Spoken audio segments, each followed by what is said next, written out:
dia ada khilaf dalam mentafsirkannya lah. Nah, ada ulama kata maksud hadis ni mati sebagaimana dia mati dulu ialah orang-orang yang mati dalam ihram kan. Dia mati ihram, dia tanam gitu ya kan, dengan ihram tu lah dia bangun esok, bangun dengan ihram tu lah.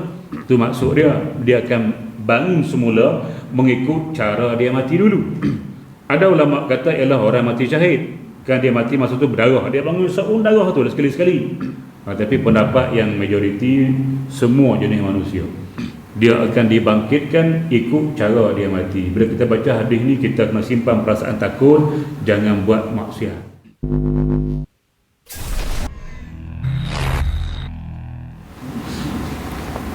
Bismillahirrahmanirrahim. Assalamualaikum warahmatullahi wabarakatuh.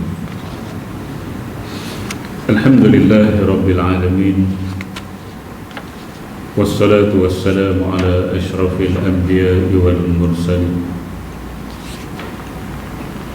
wa ala alihi wa ashabihi ajma'in. Subhanaka la ilma lana illa ma 'allamtana innaka antal alimul hakim. Qala rabbi shrah li sadri wa yassir li amri wahlul 'uqdatam min lisani yafqahu qawli, amma ba'd. Fa inna asdaqal hadisi kitabullah wa khairal hadi hadi Muhammadin sallallahu alaihi wasallam wa syarrul umuri muhdatsatuha wa kullu muhdatsatin bid'ah wa kullu bid'atin dhalalah wa kullu dhalalatin finnar. Alhamdulillah, kita bersyukur kepada Allah Subhanahu wa taala kerana dengan izin Allah Subhanahu wa taala kita dapat sama-sama pada malam ini, Rabu malam Khamis, yang bukan juga jadual saya di sini. Minggu lepas saya datang Selasa malam Rabu, iaitu sebab masjid aman tak kok. Malam ni saya datang Rabu malam Khamis sebab Masjid Derga masih lagi belum dibuka untuk kuliah. Jadi tuan-tuan pun, Tuan Guru, Tuan Syekh Asri Zainal Asri tak datang malam ni. Jadi kita tak apalah, saya pun tak rugi sangat, tuan-tuan pun tak kosong. Jadi kita sambung kitab kita, Kitab Mastika Hadis jilid yang pertama, bahagian iman. Baik, kita dah baca sebelum daripada ini fasal yang kedua mengenai alamat-alamat besar kiamat, tentang kemunculan Imam Al-Mahdi Al-Muntazar, tentang turunnya Nabi Isa, tentang Dajjal, tentang Ya'juj, Ma'juj, Ad-Dabbah dan sebagainya. 10 alamat besar yang Nabi sebut tidak akan berlaku kiamat sehingga ada 10 tanda itu, tanda besar. Baik, bila semua sudah berlaku, tanda besar yang 10 itu telah berlaku, maka berakhirlah umur dunia ini. Berapa bilion tahun kita pun tak tahu. Jadi sambungan pada malam inilah 243, muka surat 243, sebagai kesimpulan pada fasal yang pertama, dan kita akan masuk pada fasal yang kedua tadi ya. Dan kita akan masuk pada fasal yang ketiga, perhimpunan di padang mahsyar. Baik, muka surat 243, kita tutup dulu fasal yang kedua. Akhir umur dunia. Qala al-musannifu rahimahullahu ta'ala wa nafa'ana wa iyyakum bi'ulumihi fid daraini amin ya rabbal alamin. Kata pengarang rahimahullahu ta'ala, akhir umur dunia. Apabila sampai masa berakhirnya umur dunia ini, maka menurut ayat 68, bukan 65 tu salah kita, 68 surah Az-Zumar. Wa nufikha fis suri fasa'iqa man fis samawati wa man fil ardi illa man syaa Allah. Summa nufikha fihi ukhra faizahum qiyamun yanzurun. Ayat dia bunyi macam tu, tapi dia tak bagilah ayat tu. Tuan-tuan rujuk pada Quran ayat 68, cari 65 tak jumpa. Ayat 68 surah Az-Zumar. Az-zumar artinya kumpulan-kumpulan manusia. Baik, dalam surah ayat 68 surah Az-zumar saya baca tadi, wa nufikha fis-sur, maka ditiup sangkakala. Bila nak berlaku kiamat, maka ditiup sangkakala oleh Israfil. Fasa'iqa man fis samawati wa man fil ardi, maka matilah semua manusia, semua makhluk, bukan manusia, semua makhluk yang ada di 7 petala langit dan juga 7 petala bumi, illa man syaa Allah, kecuali makhluk-makhluk yang tertentu yang tak mati pada tiupan kali pertama. Summa nufikha fihi, kemudian ditiup tiupan kali yang kedua. Ikut hadis Bukhari 40 hari kan, 40 tahun, 40 bulan tak pasti.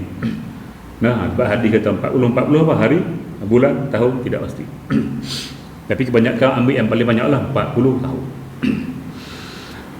Fa iza hum qiyamun yanzurun, maka mereka tiba-tiba bangun daripada kubur masing-masing. Jadi dunia ini akan berakhir apabila ada tiupan sangkakala. Baik, tuan-tuan, muslimin dan muslimat yang dirahmati sekalian, sambung dengan bacaan. Tiupan yang pertamanya, lalu matilah pada waktu itu sekalian yang bernyawa yang ada di langit dan juga di bumi, melainkan mereka yang Tuhan kehendaki terkemudian matinya.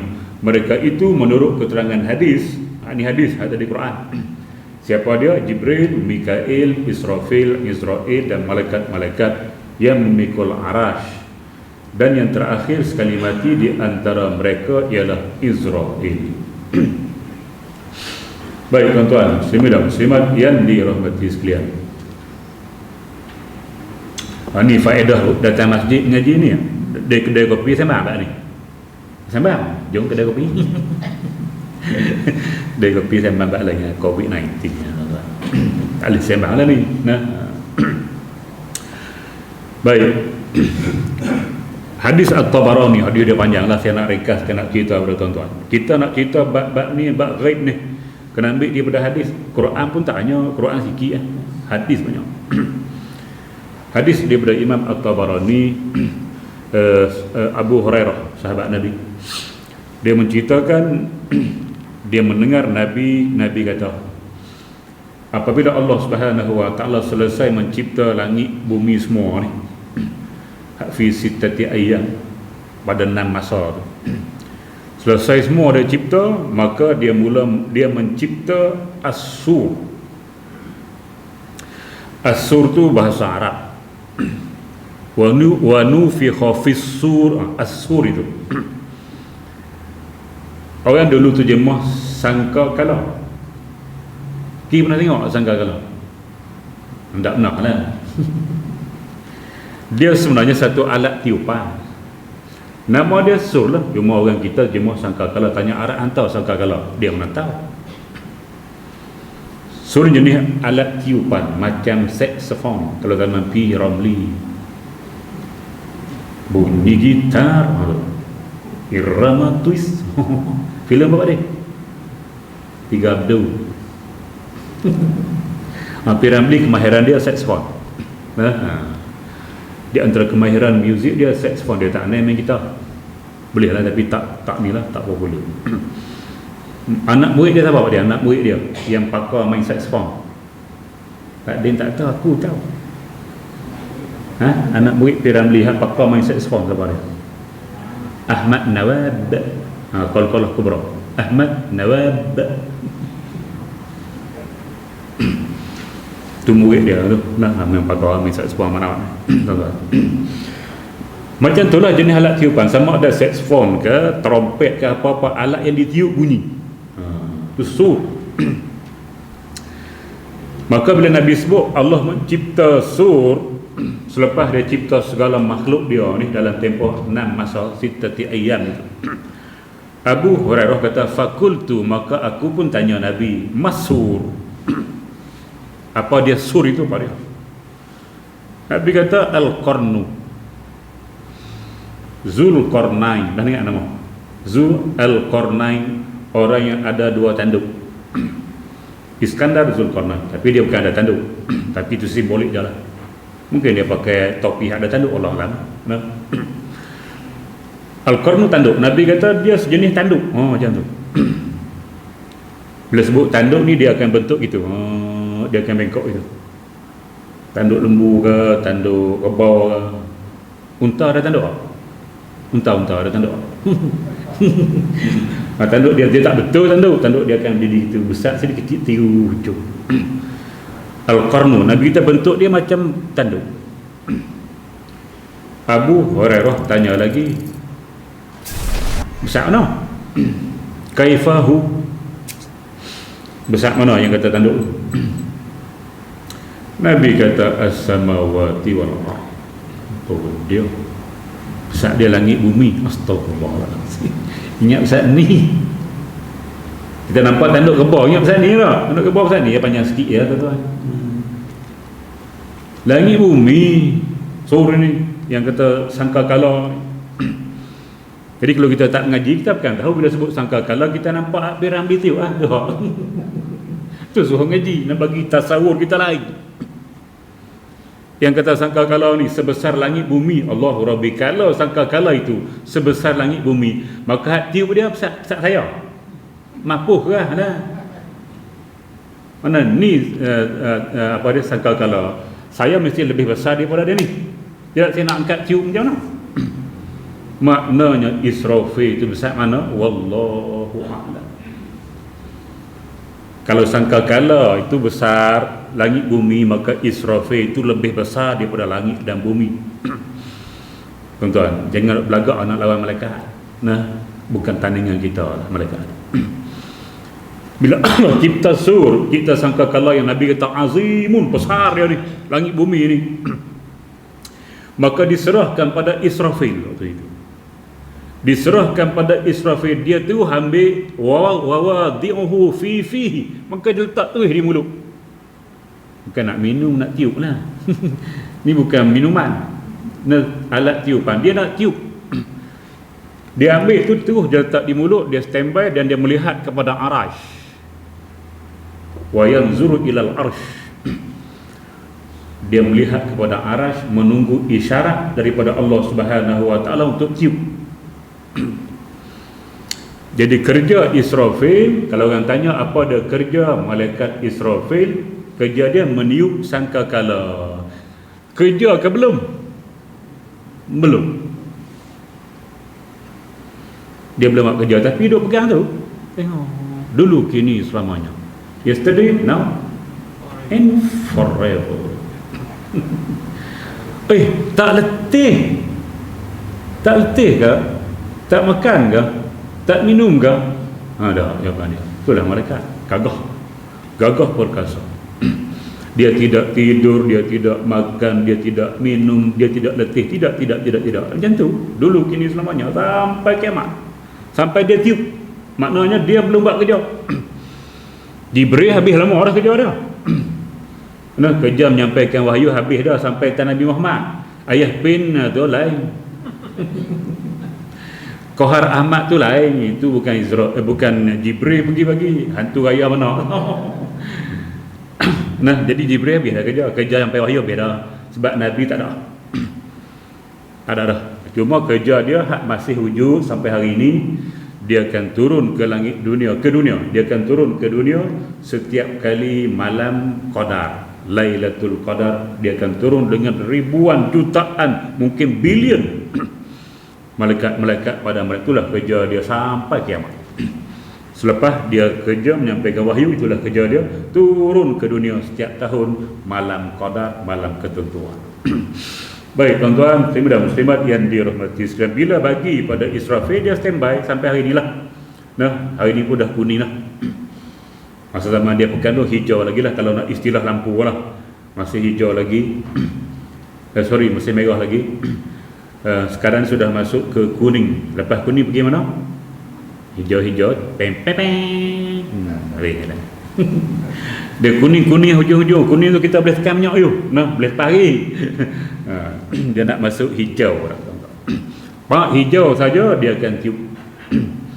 Maka bila dia tiup, sangkakala tiupan yang pertama tu matilah segala makhluk. Mati habis.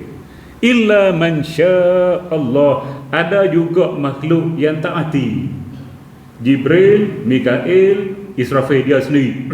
Kemudian Israel, kemudian malaikat-malaikat yang duk tanggung arash. Tak mati. Maka Israel pergilah jumpa dengan Allah Subhanahu Wa Taala, buat laporan. Nah, mati semua dah makhluk illa Jibril, kecuali Jibril, Mikail, Israfil, dia sendirilah. Kemudian malaikat hamalatul arsh. Maka Allah kata, ambil nyawa semua kena mati. Maka dia pun rekas cerita, dia pun pergi ambil nyawa Jibril, ambil nyawa Mikail, ambil nyawa Israfil, ambil nyawa malaikat hamalatul arshi. Dan ulama kata juga yang tak mati ialah syuhada, roh-roh orang mati syahid. Sebab mereka mati dulu, kemudian mereka bukan mati, mereka tak mati, nampak macam mati, tapi hidup dalam kubur. Jadi mereka pun tak mati juga. Masa tu baru mati. Nah, diambil oleh Israel. Lepas tu dia pergi ngadu. Allah tanya, ada lagi? Dia kata ada. Yang kekal siapa? Allah tanya dia. Wa baqaita. Yang kekal hanya engkau. Al-hayyu allazi la tamut, yang hidup yang tidak akan mati-mati. Wa baqaitu ana, dan yang kekal adalah aku. Nah, jadi yang kekal ini Allah Subhanahu Wa Taala, Tuhan yang maha hidup, yang tidak akan mati-mati. Hak satu lagi, wa baqaitu ana, aku, tinggal aku. Maka Allah kata, kullu nafsin za'iqatul maut. Setiap yang bernyawa itu mesti mati. Allah dia tidak hidup dengan nyawa, dia hidup dengan sifat al-hayy. Dengan sifat hidup, maka dia tidak akan matilah. Kita bukan hidup dengan sifat al-hayy, kita hidup dengan nyawa. Bila kita hidup dengan nyawa, kita wajib mati. Itu hukum dia. Wajib mati. Nah, maka dia pun Allah ambil nyawa dia. Kata pun ada pendapat Allah ambil nyawa, ada pendapat dia sendiri yang menarik nyawanya di antara syurga dan neraka. Dan waktu itulah baru dia sedar yang kata mati ni sakit. Sebab dia sendiri rasa. Sebelum itu dia tak rasa. Dia ambil nyawa orang lain, dia tak rasa. Nah, cuba doktor cucuk orang cucuk mu tengok. Sakit ke tidak. Jadi dia ambil nyawa kita, dia bukan rasa. Hari dia mati baru dia rasa. Dia kata, kalau aku tahulah sakit macam ni, aku akan lebih perlahan untuk menarik nyawa orang-orang mukmin. Baik, tuan-tuan muslimin dan muslimat yang dirahmati, cerita dia habis situ. Nah, bila habis di situ, teruskan bacaan. Setelah semuanya mati, muka surat sebelah.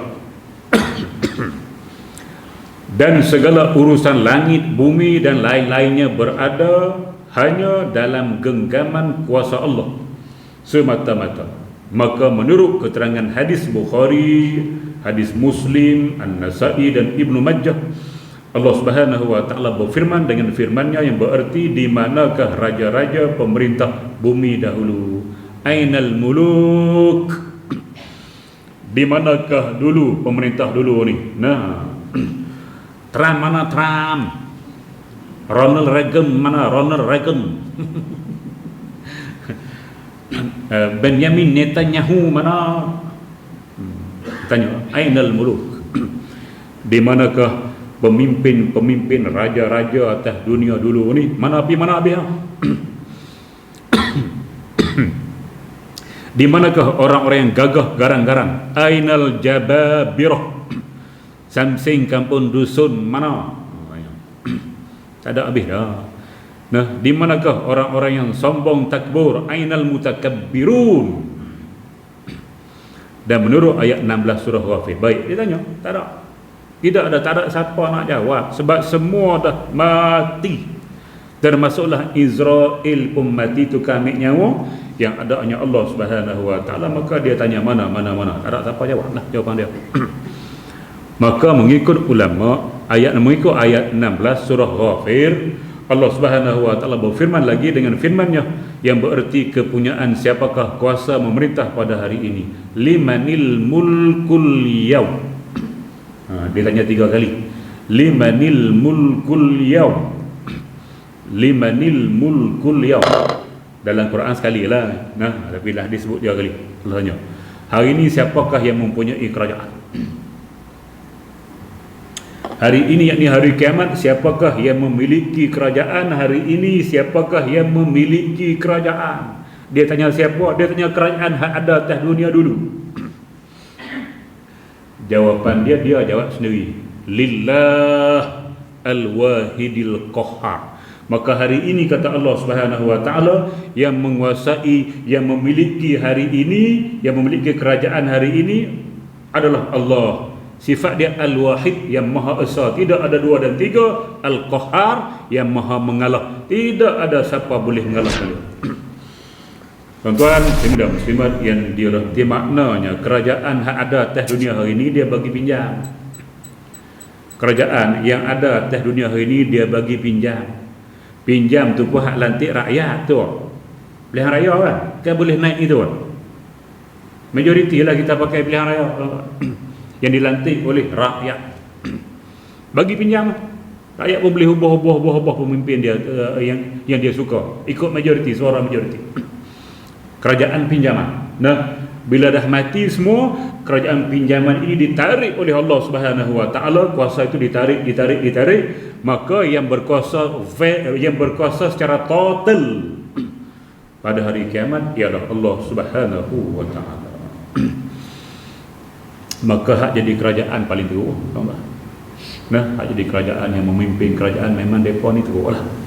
Akan disoal satu persatu oleh Allah Subhanahu wa taala dengan apa yang mereka buat sepanjang mereka memerintah satu-satu negara. Sebab itu Umar Al-Khattab dia pensan. Bila dia baca ayat, dia lalu pada ayat-ayat jenis-jenis ni. Tuan-tuan, nah, tengah jadi imam jatuh pensan. Waqifuhum wa hum mas'ulun. Jatuh kelepuk jatuh. Dia tengah jadi imam baca ayat tu. Nah, bila sampai ayat tu dia jatuh tu pensan. Tuan-tuan dan muslimat yang dirahmati, apa makna dia? Waqifuhum, wahai malaikat, sekat mereka, tahan mereka di hari kiamat. Siapa mereka? Pemimpin yang memimpin di atas dunia, tak kira lah negara mana, akan ditahan. Nah, tahan buat apa? Wahum mas'ulun, mereka akan disoal satu persatu dengan apa yang mereka buat semasa jadi pemimpin atas dunia.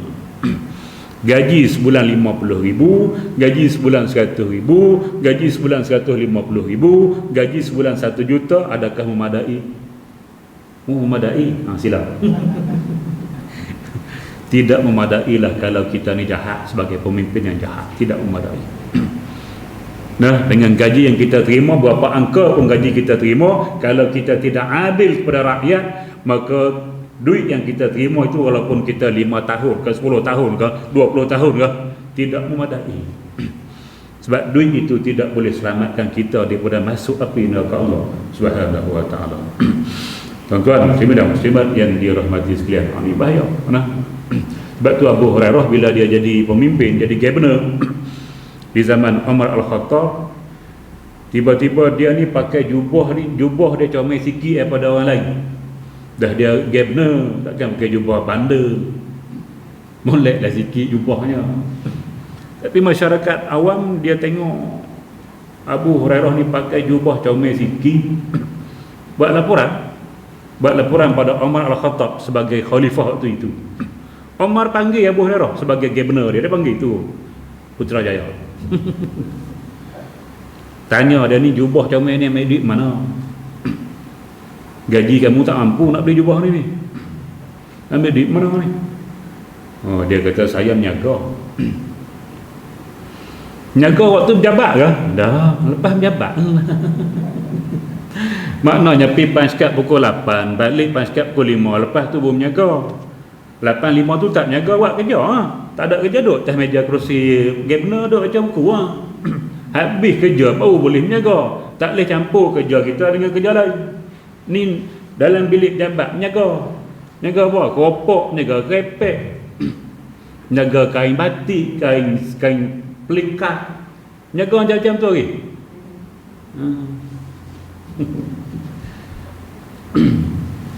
Baik, dia tunjuk bukti dia menyaga.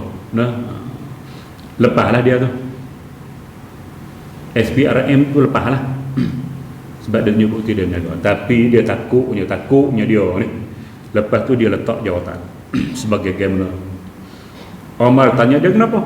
Dia kata aku tak berani. Kamu panggil aku menghadap ni, aku menggeletar ni. Takut tak lepas jawab. Walaupun aku tak salah, tapi bila kamu panggil aku untuk soal aku, menggigil ni. Sama lah kalau SPRM panggil jengkreng. Patut dah. SPRM panggil jengkreng. Jangan bagi dia panggil. Macam mana kalau aku mati nanti muka nakir tanya, pergi pada mahsyar nanti Allah tanya apa aku buat sepanjang aku jadi gambler. Aku tak berani letak jawatan. Macam tu. Nah, sepatutnya macam tu lah. Maksud bukan tak semua letak jawatan. Semua letak jawatan siapa nak pimpin negara. Maksudnya kena ada perasaan takut tu. Buat kerja betul lah maksudnya.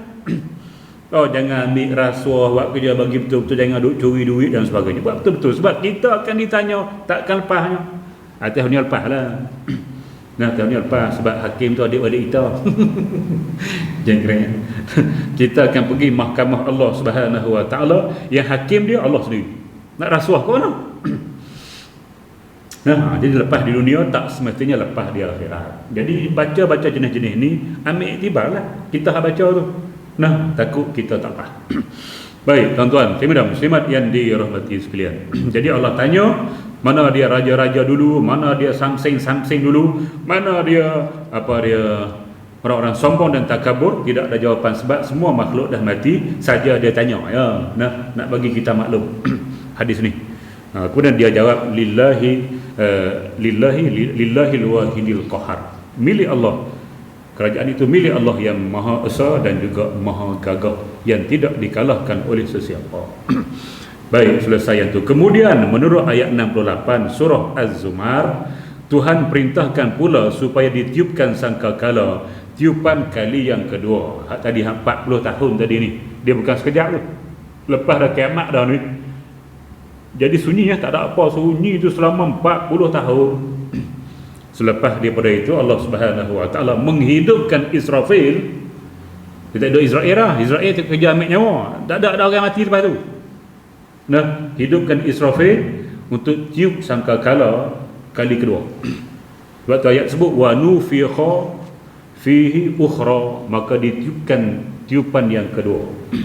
Maka bila tiupkan yang kedua ni maka roh-roh ni berterbangan macam lebah, kata ulama lah. Nah, roh-roh ni keluar daripada sangkakala dia tu, dia bila tiup tu dia keluar roh manusia ni daripada sangkakala tu macam lebah tu gitu. Maka roh-roh ini akan masuk mencari tubuh tuan dia. Kalau maki cari maki Pak Din cari Pak Din, dia cari tuan dia. Kalau Pak Din masuk maki dia pelik, bini aku hidup gitu tu pelik. Tak apa dia melawak dia. Dia jadi pelik je, aku tak poin. Dia akan masuk daripada tubuh dia sendiri. Dia takkan pergi, takkan silap. Allah bukan jenis kita. Allah bukan lemah, dia maha segala-gala. Masuk dalam tubuh masing-masing. Maka bangunlah manusia daripada kubur masing-masing. Selepas tiupan kali yang kedua, macam tu. Maka dengan serta-merta sekalian yang mati kembali hidup dengan kuasa Allah Subhanahu Wa Taala, menurut ayat 28 surah Luqman, soal menghidupkan kembali sekalian yang mati itu dengan sekaligus sama mudahnya seperti menghidupkan seorang sahaja. Itulah dia maha kuasa. Nah, dia macam hidup seorang. Nak hidupkan semua sejak manusia zaman Nabi Adam atau makhluk zaman Nabi Adam sampailah kiamat tu ramai. Dia hidup tu macam sekali, macam menghidupkan seorang manusia sahaja. Itu sifat maha dia. Kita mendengar, dia mendengar juga. Tapi kita boleh mendengar satu. Tuan-tuan boleh tak? Atur di rumah kita balik melani buat. Ambil handphone anak kita ada 5 orang, ambil 5 kalau ada di rumah. Nah, masuk handphone kita buka YouTube. Handphone nombor 1 buku kuliah akidah. Handphone nombor 2 tafsir. Handphone nombor 3 hadis. Handphone nombor 4 tasawuf. Handphone nombor 5 apa lagi? Ulumul Quran. Handphone nombor 6 resipi masak. Buka semua, hakim pun dengar semua sekali, faham tak? Tak boleh. No, tak boleh. Kita kena ingat satu lah, lepas ni pula, lepas ni tak apa. Serentak kita nak ingat, tak boleh. Memang tak faham apa. Ni bak akidah, tak boleh. Itulah manusia, boleh mendengar tapi lemah dia ni, lemah macam mana? Tak boleh dengar sekaligus semua. Betul.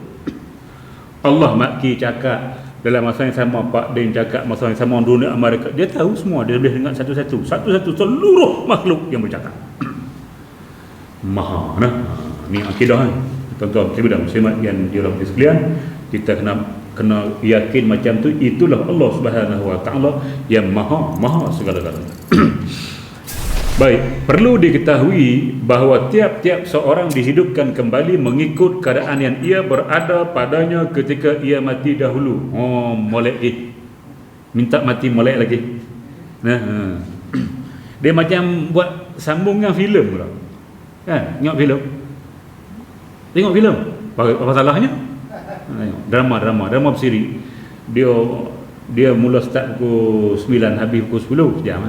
Pukul 10 tu Gusti pula. Dulu lah ni Gusti lewat aku 12. Nak habis semua syok. Hero nak kejar. Laju tiba-tiba dia tunjuk kereta lain keluar simpan. Bersambung. Allah. Dia syok lah tu. Dia bersambung. Allah tak habis. Esok dia ulang balik ambil time mana? Ambil time tu. Bung baru siden. Betul tak? Dia sambung. Macam tu lah kita nanti ni. Kalau kita mati time tu, sambung time tu, bangun. Tuan-tuan, muslimat yang dirahmati sekalian. Sebagaimana yang dinyatakan oleh Rasulullah sallallahu alaihi wasallam pada hadis yang berikut, hadis 84. An Jabir radhiyallahu anhu anna an-nabiy sallallahu alaihi wasallam qala wa yub'atsu kullu 'abdin 'ala ma mata 'alaihi. Hadis Muslim wa Ibnu Majah dan juga Ibnu Majah. Baik, hadis 84 daripada Jabir radhiyallahu anhu bahawa Nabi Muhammad sallallahu alaihi wasallam bersabda, maksudnya sesiapa yang mati pada masa ia dalam keadaan taatkan Allah, beramal soleh, maka ia dibangkitkan oleh Allah hidup kembali dengan keadaan yang menyukakannya. Dan sesiapa yang mati pada masa ia dalam keadaan derhaka kepada Allah Subhanahu wa taala, berbuat jahat, maka ia dihidupkan kembali dengan keadaan yang mendukacitakannya. Hadis Muslim dan Ibnu Majah. Baik, setelah sabit yang demikian, maka sudah semestinya tiap-tiap yang berakal fikiran berusaha pada tiap-tiap saat hidupnya menjaga dan memelihara dirinya daripada melakukan sebarang kejahatan atau kederhakaan, serta sentiasa beramal soleh supaya ia tidak mati melainkan dalam keadaan mematuhi perintah Allah Subhanahu wa taala. Semoga ia dibangkitkan oleh Allah Subhanahu wa taala hidup semula dengan keadaan gembira dan bahagia. Baik, tuan-tuan muslimin dan muslimat yang dirahmati sekalian, hadis ni dia ada khilaf dalam mentafsirkannya lah. Ada ulama kata maksud hadis ni mati sebagaimana dia mati dulu ialah orang-orang yang mati dalam ihram. Kan dia mati ihram, dia tanam gitu ya tuan-tuan, dengan ihram tu lah. Dia bangun esok, bangun dengan ihram tu lah. Tu maksud dia akan bangun semula mengikut cara dia mati dulu. Ada ulama kata ialah orang mati syahid. Kan dia mati masa tu berdarah, dia bangun seun darah tu sekali-sekali. Tapi pendapat yang majoriti, semua jenis manusia dia akan dibangkitkan ikut cara dia mati. Bila kita baca hadis ni, kita kena simpan perasaan takut, jangan buat maksiat. Contoh contoh jangan masuk panggung wayang. Masuk panggung wayang. Masuk panggung yang tengok ni tak apa, tengok Upin-Ipin tak apa lah.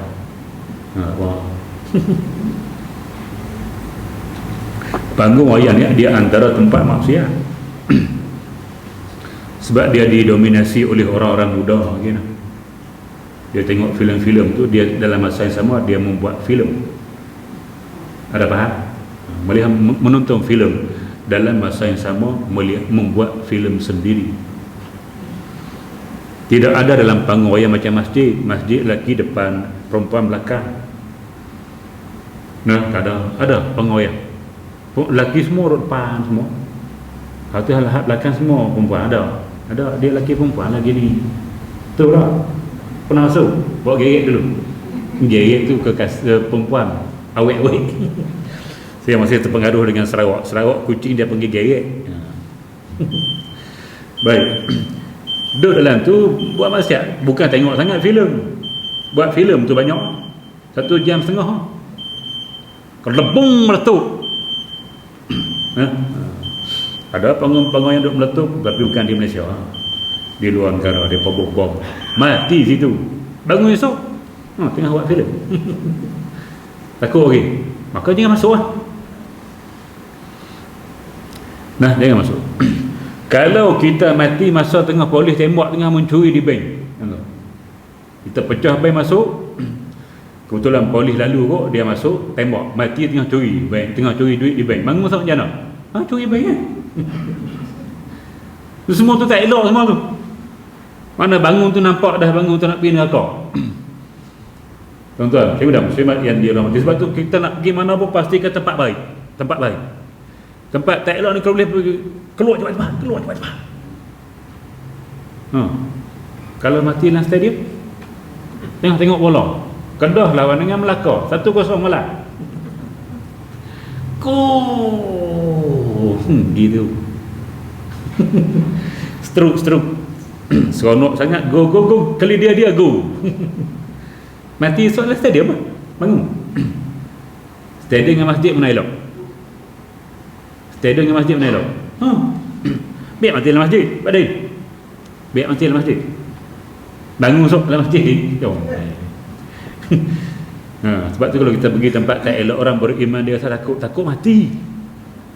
Bila mati dia akan bangun macam tu esok. Tuan-tuan, saya bilang muslimat yang dirahmati, makna kalau lah kita duk jaga benda ni, maka tak ada lah manusia nak buat jahat. Agak-agak ada orang nak berzina lagi. Takut mati tengah berzina. Ingat tak ada lah. Mati tengah berzina, mungkin jantung dia pang kuat sangat. Pak Dia no? Tanya Pak Dia angguk. Jadi mati masa tengah berzina, bangun berzina bangun. Oleh kerana itu bila kita baca benda-benda macam ni, kita yakin, maka pastikan kita tak buat jahat. Takut masa buat jahat tu kita mati, maka bangun esok macam tu lah kita. Baik tuan-tuan, muslimat yang dirahmati, habis yang tu kita masuk pada fasal yang ketiga. Iaitu kita nak tutup fasal yang kedua saja, kita tengok sikit dalam 20 minit kuat. Fasal yang ketiga, perhimpunan di padang mahsyar sehingga masing-masing menerima balasan. Baik, firman Allah pada ayat 47 surah Al-Kahfi dan ayat 49 hingga 50 surah Al-Waqi'ah serta ayat 6 surah At-Tatfif. Tatfif ni surah Al-Mutaffifin, yang di antara maksudnya menyatakan bahawa setelah sekalian yang mati dihidupkan semula serta dibangkitkan daripada kubur masing-masing, maka Tuhan himpunkan segenap lapisan manusia, tidak ketinggalan di antara mereka seorang pun, kepada mahsyar untuk menghadiri pemperbicaraan dan hukuman Tuhan Rabbul Alamin. Kita ambil surah Kahfi sudah ayat 47. Kita baca lagi ayat 47. Saya ambil kepala nah. Wa yawma nusayyirul jibal. Jangan kena ingat. Wa taral arda barizatan fahasyarnahum falam nughadir minhum ahada. Sudah ambil itu. Wa yawma nusayyirul jibal, dan pada hari ini, hari kiamat, kami gerakkan al-jibal, gunung kanan. Gunung kanan lah tak gerak tu, duduk tempat paling kukuh lah, gunung kanan tak gerak. Angin ribut, taufan pun duduk macam tu lah. Tapi kiamat kami gerak ni hancur. Wa yawma nusayyirul jibal wa taral arda barizah, dan kami dapat melihat bumi itu barizatan. Barizatan macam perahu di lambung ombak. Fahasyarnahum, maka selepas itu kami himpunkan mereka, manusia mati ini. Falam nughadir minhum ahada, kami tak tinggal seorang pun, semua dihimpun. Mana tidak yang ada terlepas pandang. Manusia ni biasa terlepas pandang. Kambing dalam banyak hilang juga seekor. Dalam kerja dia kerja jaga kambing, hilang juga kambing. Tapi cari jumpa juga, tapi jumpa jin. Ahmad Alban. Terlepas pandang. Tapi Allah Subhanahu Wa Taala tak pernah panggil semua. Semua akan dihimpunkan di padang mahsyar. Itu cerita kita tak boleh lepas. Sebab tidak ada jalan tikus nak lari ke mana. Baik tuan-tuan. Padang mahsyar itu ialah, malam ni kita berkenalan dengan padang mahsyar sudah. Nanti kita sambung. Padang mahsyar itu ialah satu bumi juga yang sifatnya diterangkan oleh Rasulullah sallallahu alaihi wasallam dengan sebuah hadis yang berikut. Hadis 85. Kita baca hadis sudah. An Sahli bin Sa'din As-Sa'idi radhiyallahu anhu anin Nabi sallallahu alaihi wasallam qala yuhsyarun nasu yawmal qiyamati ala ardin bayda'a afra'a ka kursatin naqi laisa fiha alamun li ahadin atau kama qala sallallahu alaihi wasallam. Daripada Sahal bin Sa'ad sebenarnya As-Sa'idi radhiyallahu an, daripada Nabi Muhammad sallallahu alaihi wasallam yang bersabda, maksudnya Tuhan akan himpunkan semua manusia pada hari kiamat di atas satu bumi.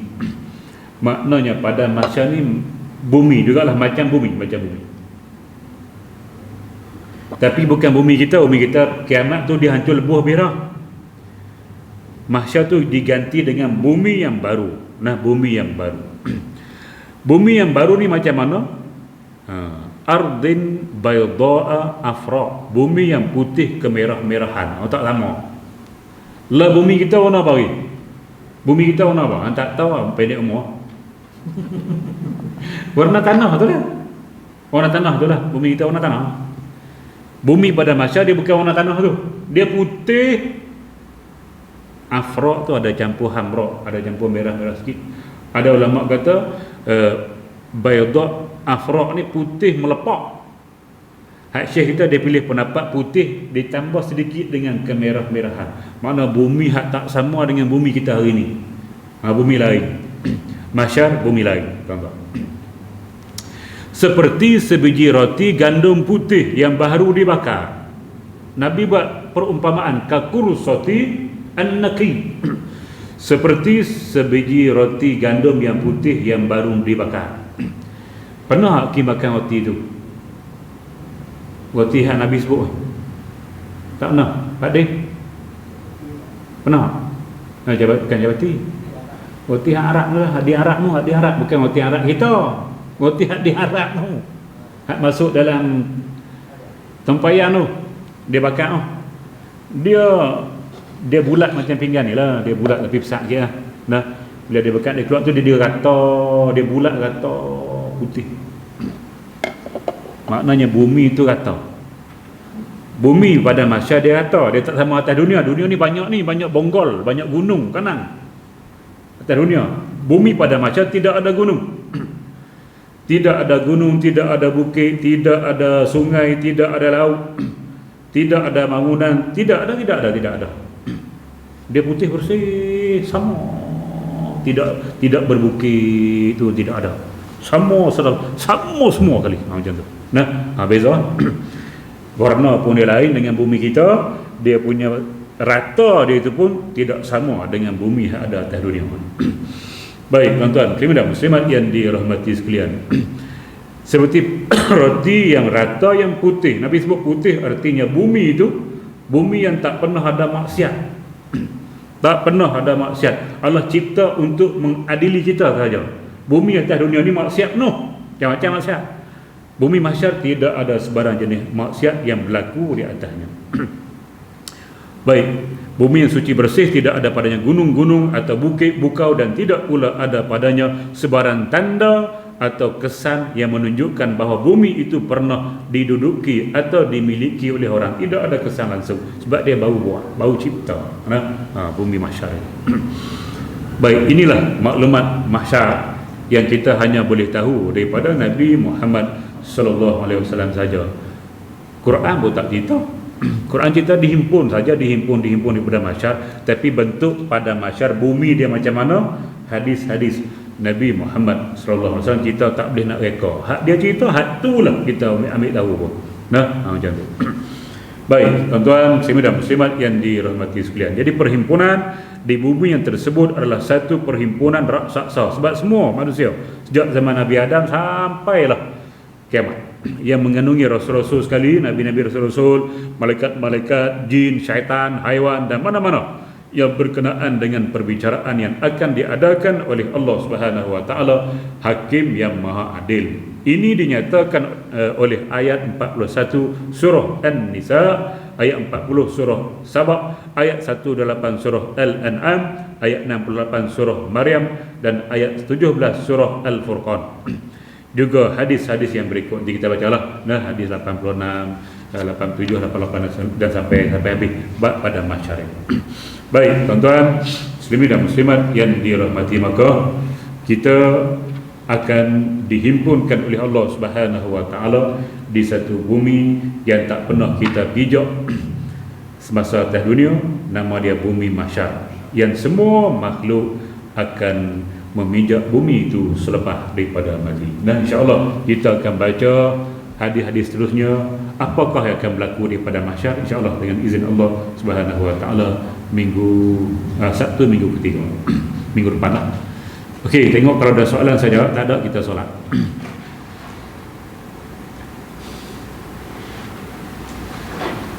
Solat jenazah semasa PKP perlu atau tidak dijarakkan? Sebab baru sebentar lepas maghrib solat jenazah telah pun dilaksanakan di Masjid Tawar, di mana tiada penjarakan. Apabila soalan ini saya tanyakan AJK Masjid, kata AJK Masjid kata tak boleh. Sekian, terima kasih. Baik, tuan-tuan muslimin dan muslimat yang dirahmati sekalian, kita ambil kaedah asas sekali. Asas sekali. Ati'ullah wa ati'ur rasul wa ulil amri minkum. Taatlah kamu kepada Allah Subhanahu wa taala, taatlah kamu kepada Rasul dan juga pemimpin yang dilantik dalam kalangan kamu. Pemimpin itu cuma dikaitkan dengan urusan yang tidak bercanggah dengan agama. Segala undang-undang yang dia buat yang tidak bercanggah dengan agama, bahkan untuk maslahah umum kepada rakyat. Baik, jadi bila kita sudah, bukan kerja kita, satu dunia dikejutkan dengan pandemik. Pandemik ni wabak yang kena seluruh dunia, bukan satu tempat. Pandemik COVID-19. Maka di antara cara untuk mengelakkan jangkitan COVID ini ialah kita jarakkan fizikal, memakai mask dan juga sentiasa membersihkan diri, lebih-lebih lagi tangan. Jadi kita punya arahan PKPP tidak habis lagi, dia akan berakhir pada 31 Disember. Itu pun kalau tak ditambahlah, kalau tidak disambung dia berakhir situ. Bermaknanya segala SOP yang berkaitan dengan masjid masih berjalan sampai 31 Disember. Maknanya solat sunat, solat fardu, solat jenazah kena ikut SOP. Kita kena ambil iktibar. Dia berulang balik setelah kita turun satu digit, dia berulang balik. Kenapa? Tak jaga SOP. Dia tak akan kena kalau kita jaga SOP sama. Sebab kajian dah buat 84 ke 90% orang hak ada positif yang pergi merata tempat, tak semua tempat kena. Sebab apa? Sebab mungkin tempat dia pergi tu jaga SOP tak kena. Hak dia pergi tak jaga, kena. Tu lagi, dia asbab, tuan-tuan. Asbab. Sebab itu masih kena jarak. Solat apa pun kena jarak. Kena jarak. Itu arahan kerajaan dan Quran suruh kita ikut. Wa ulil amri minkum, sebab dia untuk masalah kita. Kalau kena kita teruk, kalau kena kuarantin je nak. Teruklah kita, aku tak apalah, gaji jalan. Hampa. Hak kerja kerajaan tak apa, hak niaga macam mana. Bukan semua kedai boleh buka. Kedai makan boleh lah, kedai kain tak boleh buka, kedai motosikal tak boleh buka. Betul tak? Dia pun ambil duit mana? Murah sudah habis. Kerana kita tak jaga, orang lain tanggung. Kita berdosa. Maka SOP kita kena jagalah sampailah benda ni hilang, pandemik ni hilang, mudah-mudahan cepat hilang, kita boleh kembali macam asal balik. Nah, jangan pentingkan diri sendiri. Pergi kenduri tak jaga, kena. Hak kena semua, hak tak jaga SOP, hak jaga insya-Allah. Bila dia jaga, Allah jaga. Ihfazillah yahfazka.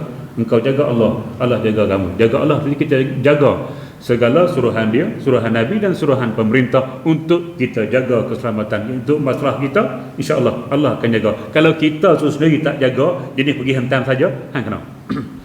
Bila kamu kena, jangkit pula orang lain. Itulah masalah. Kalau kena kamu seorang tak apa. Nah, tuan-tuan, muslimin dan muslimat yang dirahmati, maka sebelum selagi mana PKPP tidak berakhir, maka kita macam ni lah, jarak 1 meter, solat lepas solat pun tak salam lagi, jagalah sampai benda ni hilang. Kalau kita tak jaga, dia takkan hilang pergi mana pun. Dia sebab dia sudah berada dalam komuniti kita. Nah, dia ada lah, bukan import dah, semua dah lah. Tuan-tuan, muslimin dan muslimat yang dirahmati, kalau kita jaga, insya-Allah dia akan hilang lah. Nah, baik. Jadi itu jawapan untuk yang soalan solat jenazah tadi. Perlukah jarak? Jawapan dia ya.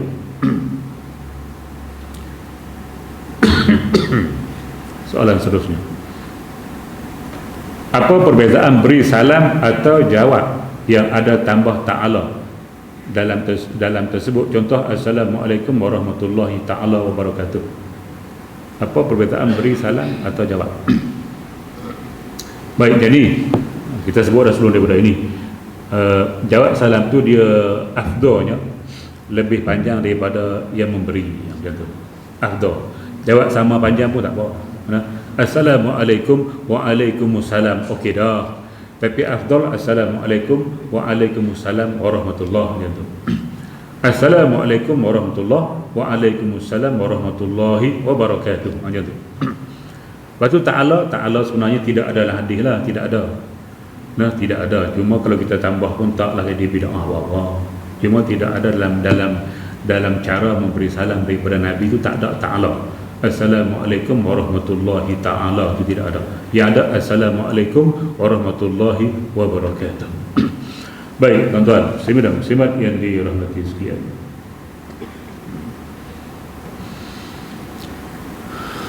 Okey, soalan terakhir. Saya duk perhati masih ada di kalangan jemaah kita yang mendahului imam dalam beberapa rukun solat ketika solat jemaah. Walaupun dah banyak kali para ustaz bagi nasihat, mohon ustaz bagi nasihat lagi kepada mereka ini akan kesan kelakuan itu kepada solat mereka. Cuma dia tak sebut secara spesifiknya mendahului imam tu pada bahagian mana. Okey, boleh bagi tambah sikit, tambah. Kalau kita tahulah. Dahulu tu dahulu macam mana? Sujud dulu pada imam. Imam tak sujud lagi. Dia sujud dah.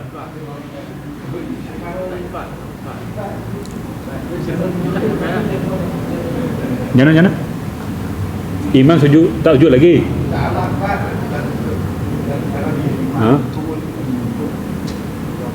Mana ya, makmum tu sampai dulu gila. Imam baru nak sampai, dia sampai dah.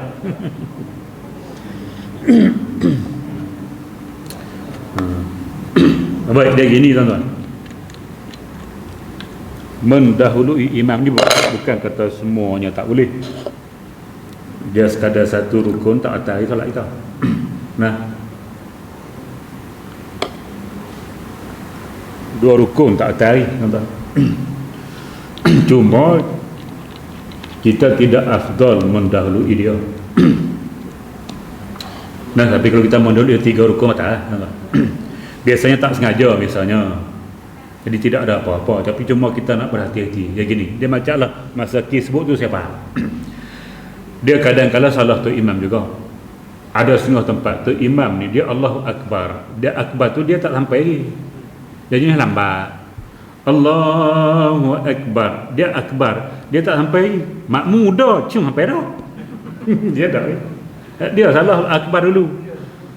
Lepas tu imam jangan buat benar macam tu. Nah, solat seorang tak apa. Tu imam dia sebut bar dia sampai dah tempat tu. Kalau takbir Allahu Akbar sampai dah. Dengan Allahu Akbar tak sampai lagi. Hak biasa tak apa, hak tu imam Allahu Akbar, biar bar tu sampai di tempatnya. Nak rukuk Allahu Akbar. Elok bar tu tangan sudah pegang lutut. Kalau nak turun pula Allahu Akbar, bar tu dahi dah sujud dah. Dia kena macam tu. Baru hak belakang tu tak mendahului dia. Dia tengok banyak kali dah, tapi saya tak nak sebut lah masjid mana. Allah, dia lambat. Allahu Akbar. Tak sampai lagi. Ni belah ni, turun biar. Dia baru sampai. Salah dia apa? Perlu hak belakang bukan nampak dia. Contoh hak depan ni. Ni, dia ni bukan nampak. Dia bar tu dia turun dah, tak sampai lagi. Masa tu lah nah. Jadi kita kena makmum ni dia perhatikan bar imam saja. Bila makmum disuruh ikut bar imam, bila sampai bar mula kita bergerak. Bila dia bar mula kita bergerak. Maka tu imam janganlah sebelum bar jangan dia tak sampai. Dia kena sampai dah. Bila bar dia kena sampai sebab makmum dah ambil setting dah. Bar mana dia nak gerak. Jadi kadang-kadang kesalahan imam juga memberi arahan yang keliru kepada makmum. Tapi ada juga jenis makmum jenis tak dengar kata, dia laju imam Allah dia bar dah. Jadi jenis-jenis tu kena hati-hatilah. Sebab Nabi suruh innama ju'ilal imamu liyutamma bih. Sesungguhnya dilantik imam itu untuk diikut. Iza kabara fakabbiru. Bila dia takbir baru kamu takbir. Takbir ni Allahu Akbar. Itu takbir. Allah tak takbir lagi. Bila dia Allah tu tak takbir. Allah takbir ni Allahu Akbar. Tu nama dia takbir. Kalau istighfar astaghfirullahalazim tu istighfar. Kalau tahlil la ilaha illallah bagi penuh, itulah tahlil. Takbir Allahu Akbar. Mana dia dah bar, baru kita angkat Allahu Akbar. Kalau dia baru Allah kita angkat dah, dia tak takbir lagi tu. Kan Nabi sebut iza kabara fakabir. Bila dia tamat takbir, guna pasal makna gitu baru faham. Bila dia tamat takbir baru takbir. Wa iza raka'a, bila dia sudah rukuk, sudah tamat rukuk, maksud dia sudah rukuk, sudah pegang lutut dia, baru rukuk. Wa iza sajada fasjudu, bila dia sujud letak dahi atas kepala, atas kepala. Dah, macam mana? Atas tempat sujud, maka kamu pun sujud. Makna dia gitulah sepatutnya. Dan imam pastikan bar dia sampai, insya-Allah tidak akan jadi keliru dalam solat jemaah. Baik. Di sekadar itu secara ringkaslah, nak jelas dia kena buat kuliah ataupun buat satu bengkel solat berjamaah macam tu. Baik, jadi sekadar itu dulu tuan-tuan, saya minta maaf kalau ada kesilapan dan sebagainya. Yang baik datang daripada Allah Subhanahu wa taala, yang buruk kelemahan diri saya sendiri. Aqulu qauli hadza wa astaghfirullahal azim li wa lakum. Wassalamu alaikum warahmatullahi wabarakatuh. Bismillahirrahmanirrahim. Alhamdulillahirabbil alamin. Wassalatu wassalamu ala asyrafil anbiya'i wal mursalin wa ala alihi wa ashabihi ajma'in. Allahumma inna nas'alukal huda wat tuqa wal afafa wal ghina. Allahumma ij'al jam'ana hadza jam'an marhuma wa tafarruqana min ba'dihi tafarruqan ma'suma wa la taj'alillahumma fina wa la ma'ana wa la man yatba'una syaqiyyan wa la matrudan wa la mahruman ya rabbal alamin. Walhamdulillahirabbil alamin. Taqabbalallahu minkum.